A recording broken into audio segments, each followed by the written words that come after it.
আপনি কম ইনকামেও কিভাবে ভালো থাকতে পারবেন, কম ইনকামেও আপনি কিভাবে খুশি থাকতে পারবেন, আজকের ভিডিওতে আমরা সেটাই আলোচনা করব। দুই বন্ধু, একজনের ইনকাম 10,000 টাকা মাসে এবং অন্যজনের মাসে 30,000 টাকা ইনকাম। কিন্তু প্রথম জনের, যার ইনকাম মাসে 10,000 টাকা, সে মাসে 2,000 টাকা সেভ করতে পারে। কিন্তু দ্বিতীয় জন, যার মাসে 30,000 টাকা ইনকাম, তাকে মাসের শেষে অন্যের কাছ থেকে ধার করে চালাতে হয়। আর এটা কেন হয় এবং আমরা কিভাবে কম ইনকাম করেও ভালো থাকতে পারবো, আমাদের ফ্যামিলিকে খুশি রাখতে পারবো, আজকের ভিডিওতে আমরা সেটাই আলোচনা করব। দেখুন, আমাদেরকে একটা কথা মনে রাখতে হবে যে আপনি কত টাকা ইনকাম করছেন সেটা কিন্তু আপনার ফ্যামিলির খুশির জন্য যথেষ্ট নয়। আপনি কত টাকা মাসে খরচ করছেন এবং আপনি কি ধরনের লাইফস্টাইল মেনটেন করছেন সেটাই কিন্তু আপনার ভবিষ্যৎটাকে সুনিশ্চিত করে। তাই সবার প্রথমে আপনাকে খেয়াল রাখতে হবে যে আপনি যে পরিমাণ টাকাই ইনকাম করেন না কেন, সেটাকে যদি আপনি সঠিকভাবে ইউটিলাইজ না করতে পারেন, তাহলে কিন্তু আপনি যতই ইনকাম করেন না কেন, আপনি কখনোই স্যাটিসফাই হতে পারবেন না, কখনোই আপনি ভালোভাবে কিছু করতে পারবেন না, আপনি জীবনে কিছু অ্যাসেট তৈরি করতে পারবেন না। তাই আপনাকে ভালো থাকার জন্য, রাজার মতো দিন কাটানোর জন্য সবার প্রথমে শো আপ করা বন্ধ করতে হবে। যদি আপনি অন্যকে দেখানো বন্ধ করেন, তাহলে কিন্তু আপনি অনেক টাকা সঞ্চয় করতে পারবেন। মনে করুন যে আপনি মাসে 10,000 টাকা ইনকাম করেন, কিন্তু আপনার বাড়ির পাশে কেউ একজন মাসে 30,000 টাকা ইনকাম করে। সে একটা এ মাসে গাড়ি কিনলো, আর আপনার তাকে দেখে মনে হলো যে আমাকেও একটা গাড়ি কিনতে হবে। আর আপনি তার দেখা দেখে ইএমআই করে বা যে কোনোভাবে একটা গাড়ি কিনে ফেললেন, আর ঋণের বোঝা আপনার মাথায় চেপে বসলো। আর এভাবেই কিন্তু আপনি দিন দিন আপনার অবস্থাকে খারাপ করে ফেলবেন। তাই আপনাকে শো আপ করা সবার প্রথমে বন্ধ করতে হবে। নাম্বার 2, নিজের খরচকে নিয়ন্ত্রণ করতে হবে। যদি আপনি আপনার খরচকে না নিয়ন্ত্রণ করতে পারেন, তাহলে কিন্তু আপনি যত টাকায় আয় করেন না কেন, আপনি কখনোই সেভিংস করতে পারবেন না।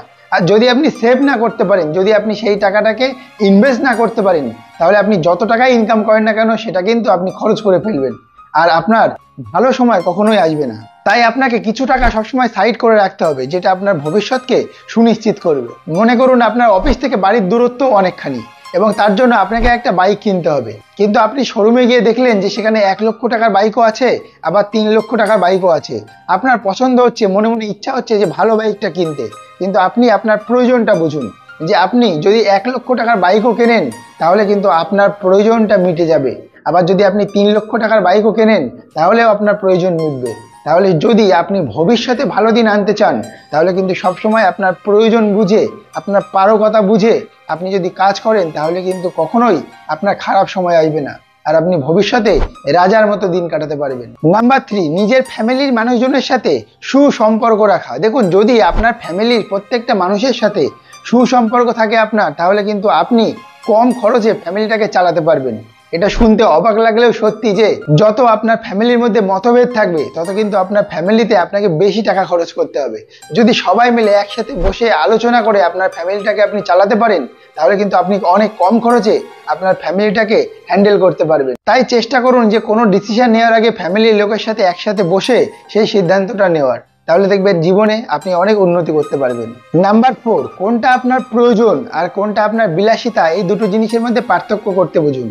মনে করুন এখন খুব গরম পড়ছে আর আপনার একটা এসির প্রয়োজন, কিন্তু আপনি ভেবে দেখুন যে এসিটা কি সত্যিই আপনার প্রয়োজন, নাকি সেটাকে আপনি 2 বছর বা 5 বছর পরে করলেও আপনার চলে যাবে। সেই প্রয়োজনটা বুঝেই তবে কাজ করুন। যদি আপনার মনে হয় যে এসিটা 2 বছর বা 5 বছর পরে কিনলেও আপনার কাজ চলে যাচ্ছে, তাহলে সেই এসি কিনে কখনোই পয়সা নষ্ট করবেন না।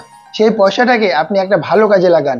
আপনি এমন কোথাও ইনভেস্ট করুন যেখানে আপনার পয়সা আরো পয়সা আপনাকে বানিয়ে দেবে। তাই যদি আপনি এভাবে আপনার জীবনটাকে লিড করতে পারেন, তাহলে কিন্তু ভবিষ্যতে আপনি রাজার মতো সময় কাটাতে পারবেন। আপনাকে একটা কথা মনে রাখতে হবে, যদি আপনি ভবিষ্যতে রাজার মতো থাকতে চান, তাহলে কিন্তু আপনাকে অন্যকে রাজার মতো দেখানোটা বন্ধ করতে হবে।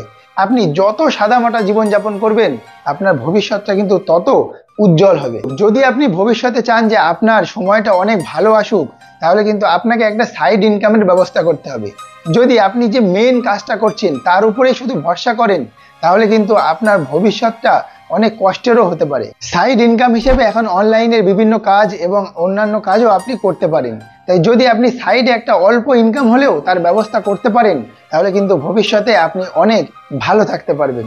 এই বিষয়গুলোকে আপনাকে মনে রাখতে হবে যে আমাদের ভালো থাকাটা কিন্তু আমাদের উপরেই নির্ভর করে। অনেকে মাসে 10,000 টাকা ইনকাম করে অনেক ভালো আছে, সুখে আছে। আবার অনেকে মাসে 50,000 টাকা ইনকাম করেও সুখে থাকতে পারছে না। সে মনে করছে আরো কিছু বেশি হলে আমার ভালো হতো।